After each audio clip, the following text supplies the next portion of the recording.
أعوذ بالله من الشيطان الرجيم.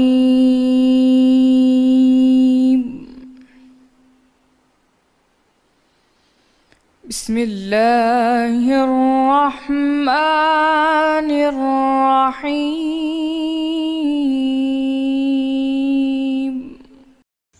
شروع اللہ کا نام لے کر جو بڑا مہربان نہایت رحم والا ہے۔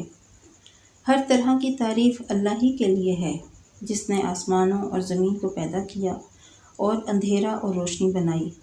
پھر بھی کافر اور چیزوں کو اللہ کے برابر ٹھہراتے ہیں۔ وہی تو ہے جس نے تم کو مٹی سے پیدا کیا، پھر مرنے کا ایک وقت مقرر کر دیا اور ایک مدت اس کے ہاں اور مقرر ہے۔ پھر بھی تم اے کافرو اللہ کے بارے میں شک کرتے ہو، اور آسمان اور زمین میں وہی ایک اللہ ہے، تمہاری پوشیدہ اور ظاہر سب باتیں جانتا ہے، اور تم جو عمل کرتے ہو سب سے واقف ہے۔ اور اللہ کی نشانیوں میں سے کوئی نشانی ان لوگوں کے پاس نہیں آتی مگر یہ اس سے منہ پھیر لیتے ہیں۔ پھر جب ان کے پاس حق آیا تو اس کو بھی جھٹلا دیا، سو ان کو ان چیزوں کے جن سے یہ استہزاء کرتے ہیں عنقریب انجام معلوم ہو جائے گا۔ کیا انہوں نے نہیں دیکھا کہ ہم نے ان سے پہلے کتنی امتوں کو ہلاک کر دیا، جن کے پاؤں زمین میں ایسے جما دیے تھے کہ تمہارے پاؤں بھی ایسے نہیں جمائے، اور ان پر آسمان سے لگاتار مینا برسایا اور نہریں بنا دیں جو ان کے مکانوں کے نیچے بہہ رہی تھیں۔ پھر ان کو ان کے گناہوں کے سبب ہلاک کر دیا، اور ان کے بعد اور امتیں پیدا کر دیں۔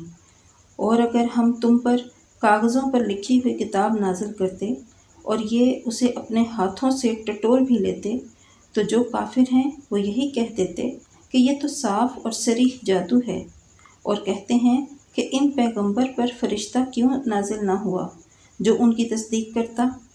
اگر ہم فرشتہ نازل کرتے تو کام ہی فصیل ہو جاتا، پھر انہیں مطلق مہلت نہ دی جاتی۔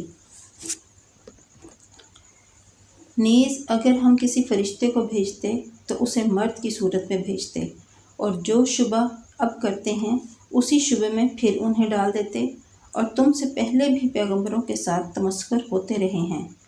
جو لوگ ان میں سے تمسخر کیا کرتے تھے ان کو تمسخر کی سزا نے آ گھیرا۔ صدق اللہ